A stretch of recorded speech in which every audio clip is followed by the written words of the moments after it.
McFly dice, ¿qué rollo con la corrida alcista del oro y su acumulación por parte de bancos centrales? Interesante pregunta y la respuesta es simple, desdolarización. No es un fenómeno nuevo ni que no se esperara, aunque quizás se esté acelerando un poco por eventos recientes. Un poco, tampoco es que vaya a ocurrir en un año, seguirán siendo décadas, solo un poco menos décadas. Y la desdolarización no es la caída del imperio, bueno, sí un poco de su intervencionismo, lo que muchos celebran como energúmenos, otros no, depende de tus filias o fobias. ¿Tú? Yo no apoyo el intervencionismo en ninguna de sus formas, aunque no intervención también puede resultar en tragedias humanas, pero no es el tema del video. Igual no comprarte petróleo puede ser un embargo, pero no es intervención. ¿Qué obligación tienen de comprártelo? Ay, bueno, no divaguemos. El tema de hoy. La cosa es que puede ser el fin del intervencionismo económico de Estados Unidos, pero no la caída del país o su economía, que es lo que muchos quisieran. El oro está atravesando una marcada corrida alcista, situándose en máximos históricos por encima de los $3,000 la onza. Esta alza se debe a confluencia de factores económicos, financieros y geopolíticos, que han impulsado la demanda del oro como activo de refugio. En un contexto de inflación elevada, tasas de interés en aumento y tensiones internacionales, es normal que los inversionistas corran hacia el oro, pues tradicionalmente ha sido una reserva segura durante épocas de incertidumbre geopolítica y alta inflación. Ya había alcanzado en agosto de 2020, durante la pandemia, un récord por arribita de los $2,000. Luego bajó un poco y lo volvió a alcanzar tras el inicio de la guerra en Ucrania en 2022. Bajó nuevamente, pero solo para tomar más vuelo durante 2024 y alcanzar su máximo histórico por arriba de los $3,000 en 2025. Pero esto ya había ocurrido, en particular durante la década de 1970, cuando pasó de $35 a $850 por onza. 2.329%. Eso es una subida histórica, una locura. O tras la quiebra de Lehman Brothers durante la crisis financiera global del 2008, en la que pasó de $800 a $1,900 para septiembre de 2011. Mira, ya hicieron cuentas que pasó más de 2 décadas estancado. O sea, en 2008 a 2011 fue un 138%. En esta rachita que llevamos de los últimos 2 años apenas ha sido un 56%. Y ojo, conste que casi todos los bancos centrales del mundo en efecto están comprando oro. Ahora, ¿por qué lo están haciendo? Lo curioso es cómo a veces algunos ignoran la década que permaneció estancado el precio del oro. Alrededor de $1,900 por onza desde 2011 hasta bien entrado el 2020. No es que siempre suba, o sea, lo único seguro. Sí, eventualmente siempre subirá, pues si dejas correr el suficiente tiempo. Lo que siempre decimos, pero no es lo único seguro ni lo conveniente todo el tiempo o en todo momento. Hay contextos. Como dijimos, el oro tradicionalmente funciona como protección contra la pérdida del poder adquisitivo, cuando los precios de todo o casi todo suben. Se espera que el metal mantenga su valor real.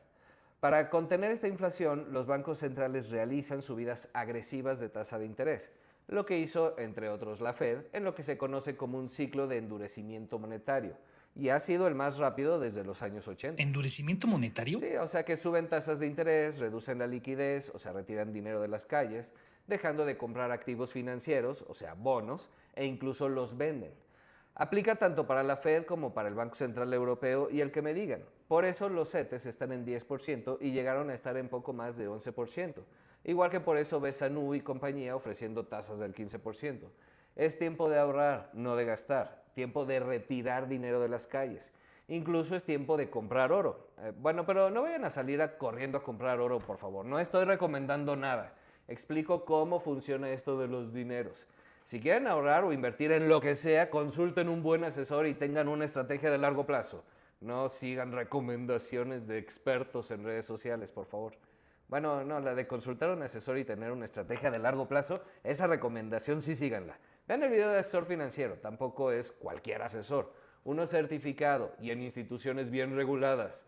Bueno, y de paso vean el de comprar dólares. Es lo mismo que comprar dólares o lo que sea. Sin estrategia no sirve para nada.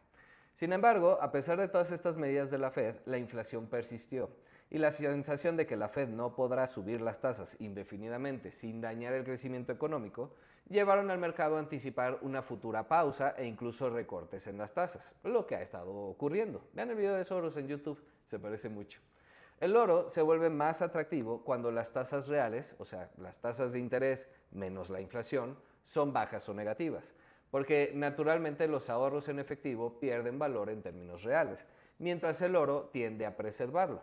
Y por supuesto, las gigantescas inyecciones de liquidez de años previos, o sea, los estímulos del 2020 para enfrentar la pandemia, que elevaron el endeudamiento público, alimentaron, digamos, preocupaciones de devaluación monetaria a largo plazo. Otro factor que refuerza al oro como escudo contra la depreciación de las monedas. A este escenario es que debemos sumarle la desdolarización. En 2022, el dólar fuerte, producto de la subida de las tasas de la Fed, encareció el oro en otras divisas y contuvo en parte su precio en dólares. Pero a medida que el ciclo de alza se revierte y el dólar retrocede, el oro se aprecia. En el plano internacional, algunos países han intensificado sus esfuerzos de desdolarización, o sea, de reducir su dependencia del dólar tanto en reservas como en comercio. Las razones van desde buscar diversificar su comercio hasta reducir vulnerabilidades ante sanciones. El resultado es que la participación del dólar en las reservas globales ha disminuido gradualmente en las últimas 2 décadas, en las que pasó de 71% en 2001 a más o menos 59% a inicios de 2024. Al cierre de 2024, de hecho, rondaba 58.4% cuando el año arrancó en 59%. La desdolarización no es un fenómeno nuevo, aunque hay eventos que lo aceleran y otros que lo frenan. Con el surgimiento del euro pasamos de 71% en 2001 a más o menos 65% para 2004 en solo 3 años. Y de ahí una disminución más lenta. Solo que como el euro o Europa pues son cuates de Estados Unidos y no es la Rusia que enfrenta al imperio, aunque por muchos años pidió su entrada a la OTAN, solo que no lo aceptaron y entonces ahora es su aférrimo enemigo, o de la China que depende del imperio en comercio, pero en la imaginación de muchos también lo enfrenta, pues bueno, se hace más alaraca, digamos. Pero nada fuera de lo ordinario, solo lo dicho, coyunturas donde se aceleran o desaceleran las cosas. Y sí, en general en tiempos de crisis el oro sube. Lo que sí es un factor casi sin precedentes es la magnitud de las compras por parte de bancos centrales. Ojo, la magnitud, porque desde 2010, hace 15 años, estos han sido compradores netos anuales de oro, revirtiendo la tendencia de décadas anteriores, o sea que compran más oro del que venden. Pero sí, en los últimos 3 años el salto ha sido extraordinario. En 2022, los bancos centrales añadieron unas 1.136 toneladas de oro a sus arcas, valuadas en torno a los 70,000 millones de dólares. Ya sé que suena mucho, pero tampoco es tanto dinero. Pero sí es la cifra más alta registrada para un año desde al menos 1950 y representó un aumento de más del 150% respecto a lo que adquirieron el año anterior. Sin embargo, en 2023 disminuyó poquito, pero disminuyó a 1.037 toneladas, y en 2024, aunque aún no se tiene el informe oficial del Consejo Mundial del Oro, estimaciones preliminares sugieren entre 800 y 950 toneladas. O sea, siguen acumulando oro, pero cada año compran menos. ¿Y por qué sigue al alza? No se me hagan bolas, sigue al alza frente al dólar, no necesariamente frente a otras monedas. Por un lado, el dólar puede caer frente al euro y el oro, pero no necesariamente el euro frente al oro. Y así, cada moneda es distinta. Y por otro lado, los bancos centrales acumulan oro, pero no lo usan, no lo intercambian, lo tienen como reserva. Ojo con esta palabrita. Lo que significa que está fuera del mercado y por lo tanto, aunque compren menos cada año, lo vuelven cada vez más escaso, encareciéndolo. No se me hagan bolas, de veras. Son guardados para emergencias, punto. Para los amantes de teorías de conspiración, recordarán que justo por ahí del 2022 comenzaron a circular videos de que China acumulaba oro a lo loco. Y un poco sí, pasa que a China, a diferencia de Occidente, no es muy transparente que digamos. No que sea tranza o mentirosa, no empiecen también ustedes del otro lado. Pero a diferencia de Estados Unidos, Europa y hasta el propio México, cuyos bancos centrales son autónomos y por tanto deben ser muy transparentes con cada movimiento que hacen, pues China no. Se sospechaba que China estaba acumulando en silencio oro, lo que fue confirmado más tarde cuando a finales de año se revelaron los incrementos en sus reservas tras una larga pausa sin dar reportes. Pero no fue quien más oro compró ese año, incluso. Esa fue Turquía con alrededor de 148 toneladas. China sí fue el principal comprador, pero en 2023, con aproximadamente 225 toneladas, el mayor aumento para ellos desde 1977, alcanzando unas reservas declaradas de 2.236 toneladas, convirtiéndolo apenas en el sexto mayor tenedor oficial del mundo. Pues para ser el primero o segundo país más poblado del mundo tampoco es la gran cosa. Aunque, dada la opacidad habitual de China, algunos creen que puede tener un poquito más fuera de libros, digamos. Pero oficialmente la tendencia es clara.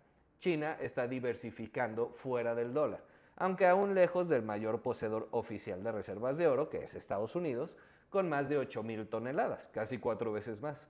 Caso curioso fue el segundo mayor comprador en 2023, Polonia, aunque entendible dado su contexto, la guerra en Ucrania. Si quieren chismecito polaco, déjenlo en comentarios. Y también del turco, que en 2022 fue el mayor comprador, pero en 2023 fue vendedor neto. Pero no confundir estos movimientos con una vuelta al patrón oro o algo así. El dinero fiduciario o fiat llegó para quedarse, al menos mientras inventamos algo mejor, que no es el Bitcoin, no inventen. O sea, el Bitcoin es un complemento, es un instrumento más, pero no el sustituto. El oro ocupa un rol central como activo de confianza, indiscutiblemente, pues nadie puede emitir oro a voluntad ni congelar el oro de otro. Bueno, salvo que seas Venezuela y lo des en garantía para pedir prestado. Luego hagas fraudes en elecciones, no pagues tus deudas, se te desconozca como gobierno y congelen tu oro. Ay, me encanta que dicen, pero tienen su oro, por eso no progresa. Ajá, y Venezuela no pagó sus deudas. Ay, bueno, ya, no divago. La cosa es que esta tendencia permanecerá un rato, pero no para siempre, aunque es pronto para decir hasta cuándo continuará. Mejor debemos entender para qué sirve acumular oro. Una de las grandes ventajas de Estados Unidos tras el fin de la Segunda Guerra Mundial fue que el dólar se usó como moneda de reserva. Fue un acuerdo, tampoco empiecen de conspiranoicos con eso. Era el único país al que le quedaba alguna industria y muchos preferían el dólar a tener una moneda global. La cosa es que pudo emitir deuda, o sea, bonos del tesoro, y con eso financiarse con tasas de interés muy bajas, pues había demanda global casi garantizada de dólar. Pero los años pasan y los países mal y de malas, si tú quieres, se desarrollan. Y si ya pueden comprar oro o divisas alternativas al dólar, pues es normal que lo hagan. Pero también como mencionamos en otros videos, estos acuerdos encarecían las exportaciones americanas y abarataban las de otros países, permitiéndoles desarrollar su industria. Sé que suena gandalla, nos compran barato, sí, pero eso te da la posibilidad a ti de vender mucho, de desarrollar tu industria. Y por otro lado, la mayoría de los países prefieren seguir manteniendo control sobre su moneda. Eso es normal y lo recomendable. Avísenle a mi ley, claro. Al desdolarizarse el mundo, Estados Unidos perderá poder político, sin duda. Ya no podrá imponer sanciones o serán cada vez menos efectivas. No podrá congelar activos, bloquear transferencias o condicionar economías enteras. Si más países acumulan oro, podrán establecer acuerdos comerciales en monedas locales o digitales y se debilitará el privilegio del dólar para mantener déficits gemelos, o sea, fiscal y comercial sin consecuencias, pues los países aceptaban dólares a cambio de bienes y servicios. Pero si el dólar deja de ser indispensable para reservas o comercio, esa dinámica empieza a cambiar. El resultado será el fin del financiamiento barato, influencia global y capacidad de proyectar poder a través de su moneda para Estados Unidos. Pero insistir, eso no pasará de la noche a la mañana, ni será el fin de Estados Unidos. Simplemente pasará a ser un país más, uno muy rico, eso lo seguirá siendo, pues su economía está muy diversificada, su tecnología sigue siendo de las más avanzadas y su mercado interno es el más fuerte del mundo. Eso no va a cambiar. Y en la medida en que se encarezcan las importaciones para Estados Unidos, se abaratarán sus exportaciones, será un competidor más. Pero sí, su relación con el mundo tendrá que cambiar, como podemos ver con las pataletas de Trump, que amenaza y amenaza, pero al final él es el que tiene que doblar las manitas. No es lo mismo perder ventajas que entrar en declive. Lo que está en juego no es la supervivencia económica de Estados Unidos, solo entramos a un nuevo equilibrio global. O dicho de otra forma, no porque unos países crezcan significa que otros tienen que caer. Durante décadas, China, al igual que muchos países, aprovecharon el rol del dólar como moneda dominante para mantener su moneda relativamente débil, acumular reservas en dólares y exportar productos baratos a Estados Unidos. A cambio, recibió dólares que luego recicló en bonos del Tesoro estadounidense, financiando indirectamente el déficit fiscal de Estados Unidos.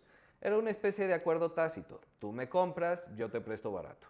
Pero si ese esquema se debilita, todos pierden. Los cambios deben ser graduales para que todos ganen.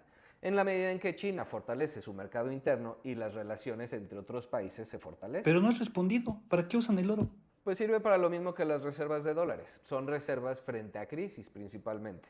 Puedes liberar tus reservas de oro hacia el mercado doméstico para atender demanda interna, lo ofreces como garantía en acuerdos financieros internacionales para obtener préstamos o líneas de crédito, obviamente para esquivar sanciones, como ya mencionamos, credibilidad monetaria, incluso se puede utilizar para estabilizar una moneda, aunque con límites importantes. Por ejemplo, México es un país altamente dependiente de sus exportaciones a Estados Unidos. Le conviene que el peso se deprecie gradualmente, pero no mucho, pues crearía otros desórdenes como alta inflación, inestabilidad, pánico y cosas así.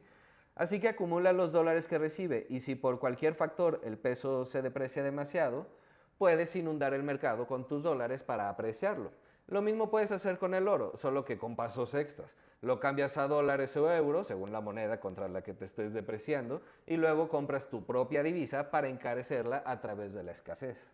¿Y al Banco de México no le convendría comprar oro? Podría, nunca está de más tener un poco, pero yo creo que ya se le pasó el tren. Hace un año habría estado bien. Banxico de todas formas prefiere liquidez y rentabilidad. Recuerden que el oro no paga intereses, solo es lo que suba de precio. A veces puede ser mucho, como ahorita, o puede permanecer estancado décadas. Banxico más bien prioriza activos líquidos para poder intervenir rápidamente en el mercado cambiario si hay volatilidad en el peso. Y a diferencia de otros países que acumulan oro, no tiene tensiones geopolíticas con Estados Unidos. O sea, sé que algunos creen que sí, pero no, solo chismes de lavadero. En 2011 compró 120 toneladas, lo que representa cerca del 3.5% de sus reservas internacionales. Yo pensaría que hasta sería buen momento para venderlas después de 15 años de tenerlas estacionadas sin hacer nada. Por fin le podrán ganar algo. O quizá estén pensando incluso en hacerlo, justo porque ha mantenido tasas de referencia muy altas, que si fuera un banco comercial pues ya estaría quebrado. Pero es la magia de los bancos centrales y el dinero fiat. No que inventen dinero, por favor, otra vez no sean conspiranoicos. El dinero fiat sí está respaldado, solo que está respaldado en la producción. Si inventas dinero y no produces, pues sí, te carga el payaso. El dinero fiat solo abarata el crédito y facilita el crecimiento económico al no estar limitado. Mal manejado, pues sí, te puede llevar a crisis horribles. Es un tema de responsabilidad. Ya en el video de moneda y dinero. Para que a México le convenga comprar oro, requeriría varios escenarios. En verdad, cambios geopolíticos drásticos en su relación con Estados Unidos, porque una refinería no nos va a salvar de nada. O bien que haya diversificado mucho sus intercambios comerciales. Pero no hay nadie en el mundo, al menos de momento, que compre lo que nos compra Estados Unidos, porque China lo que está buscando justamente es eso, que otros países le compren cosas. Ni China ni los BRICS nos van a comprar algo. Y como dijimos, el oro puede estar subiendo mucho ahorita, pero estancarse luego otra década o dos. En cambio, los bonos en dólares representan un ingreso constante, poquito pero seguro. Cuando promedias décadas, en realidad da igual. Jimena pregunta, ¿podrías explicar el estimado de crecimiento de la OCDE para México? ¿Por qué es crecimiento negativo? Sin divagaciones y al grano. La OCDE ha lanzado una alerta de recesión para México en 2025 en su último informe de marzo del 25, recortando drásticamente sus proyecciones. Originalmente eran de 1.2%, acorde a estimaciones del FMI, Banco de México y casi cualquier otro personaje o institución seria a quien le preguntes, excepto la Secretaría de Hacienda y Crédito Público. Esta no es que no sea seria, pero ahorita explico por qué siempre su proyección es distinta al resto y se equivoca, obviamente mucho más. La cosa es que la OCDE bajó sus expectativas a una caída de menos 1.3% y todavía un menos 0.6% para 2026. Igual no quiero energúmenos en los comentarios de ningún bando, este es un video serio. Una recesión o caída en la economía de este tamaño es relevante, pero no el fin del mundo, ni para que salgan a gritar como energúmenos que la 4T nos convertirá en Venezuela. Tampoco quiero fanáticos de la 4T que siguen creyendo que el sexenio pasado fue el de mayor crecimiento de la historia, cuando en ese renglón, como en el de inversión extranjera, delincuencia, calidad educativa y otros del estilo, fue el peor en 30 años. Que las megaobras sirven de algo o las pensiones no son un despilfarro. Se sentaron cimientos inexistentes para un futuro inexistente o cosas por el estilo. Tu percepción personal, subjetiva y sesgada es irrelevante. Tiene sus cosas buenas, seguro, pero no las antes mencionadas. ¿Y entonces cuáles? Bueno, digamos que las tiene, y son las que debieron mencionar en Mañaneras y su campaña, en lugar de mentir como diablos en las que no salieron del todo bien parados.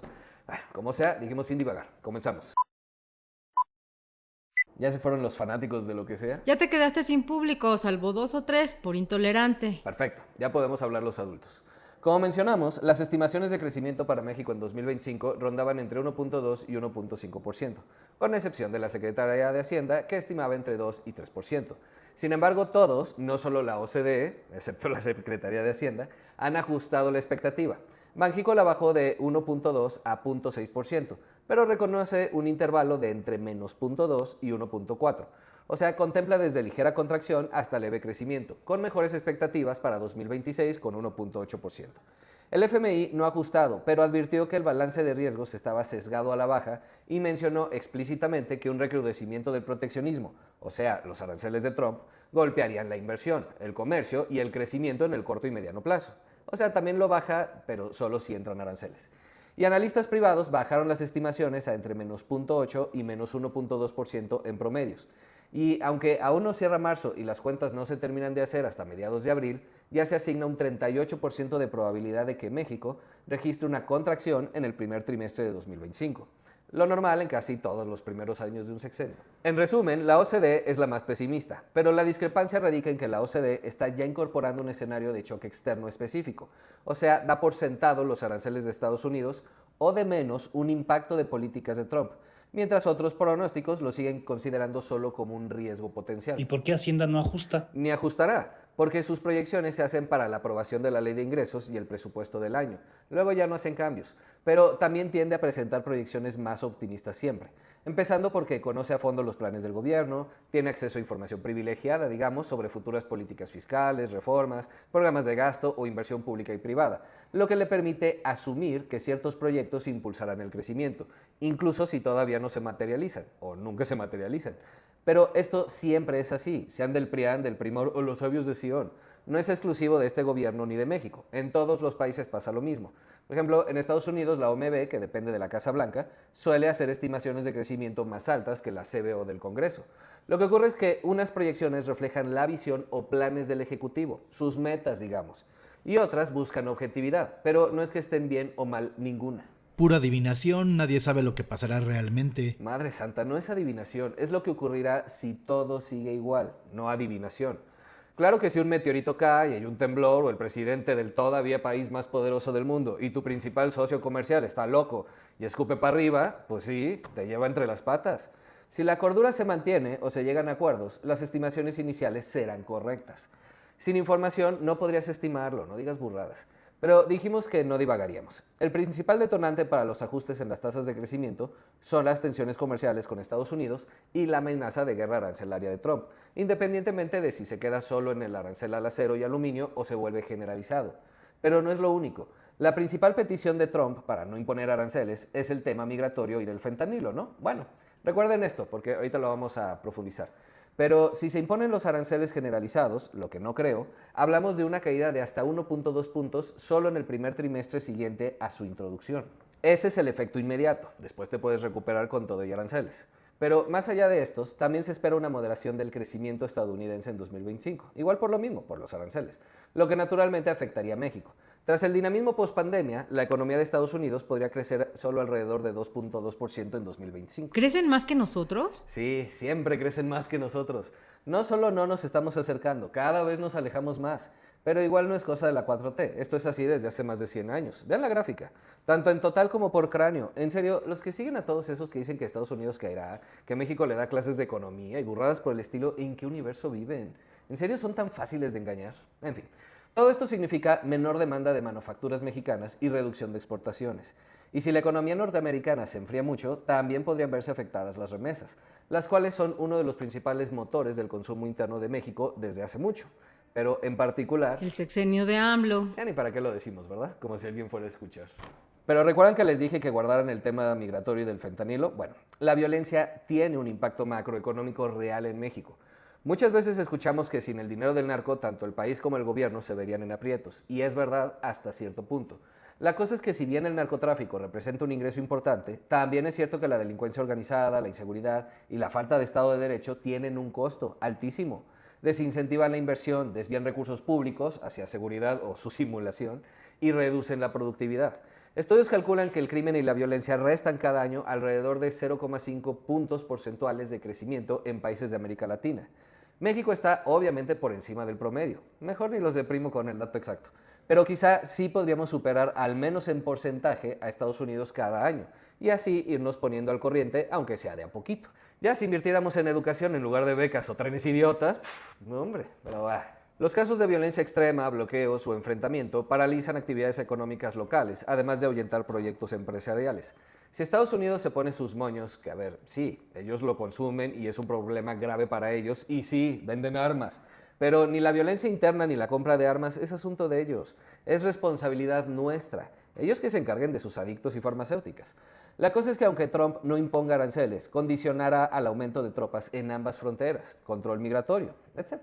Eso implica desvío de recursos de cosas productivas, incluso de cuidado de los propios mexicanos. Casi toda nuestra Guardia Nacional cuidando fronteras y adentro un relajo. Eso tiene un costo para el país. Pero la reforma... ¿Cuál reforma? La que más de 6 meses después de aprobarse a todas prisas con las patas, con jueces por los que no irás a votar y aunque lo hagas ni conoces, pero peritos, policías, cárceles, ministerios públicos y demás, que es lo realmente relevante y lo que más podrido estaba, sigue exactamente igual. ¿En serio?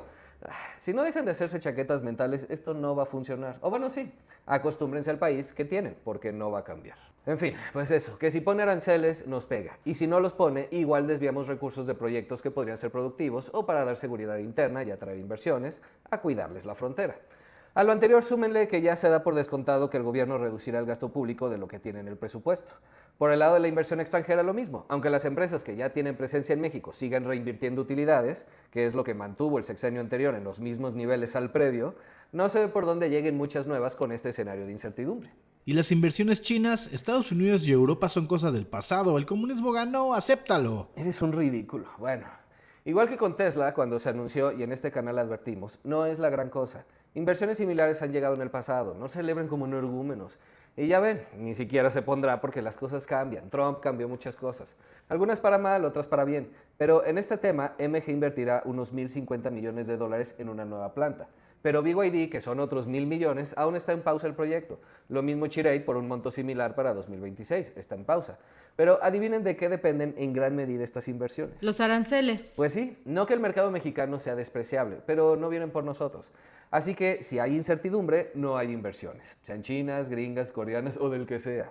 Hay otras que probablemente sí lleguen, la que ya anunció el gobierno de Mave, por ejemplo, que sigue siendo mexicana, pero es 49% china. O la firma Trina Solar, de fotovoltaicos, también anunció inversiones por 700 a 1.000 millones de dólares en Nuevo León. Huawei también planea invertir un poco para sumar a los 1.300 millones que invirtió el año pasado. Lenovo igual reinvierte utilidades, y así podemos seguir en áreas como infraestructura, en particular en instalaciones logísticas e industriales del corredor interoceánico, aunque todavía no hay nada concreto.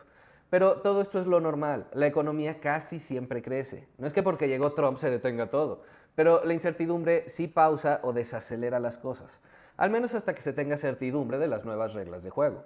Con suerte ante un contexto adverso podrían llegar algunas inversiones de cualquier forma, pero en mucho menor medida para atender el mercado interno.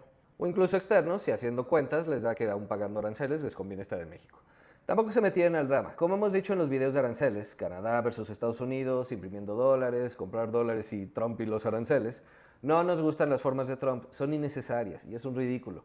Pero algo bueno puede salir de todo esto. No es como algunos pueden pensar que van a invadir México o van a descabezar a todo el gobierno porque están vinculados con el narco o que habrá una ruptura total con México. Si eso ocurriera, a quien menos le vamos a importar es a China.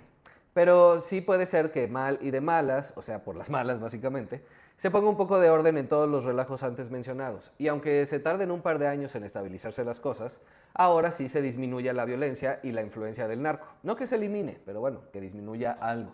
Y se ponga un poco de orden y venga, entonces sí, un impulso importante para la economía de los 3 países, o de los 4, del que se quiera sumar. El comercio son intercambios, es lo que hay que fomentar, con reglas claras, en armonía y bien planeado, ojalá. Pero entre que son peras o manzanas, ocúpate de tus finanzas personales, que esas el marketing político no las va a salvar.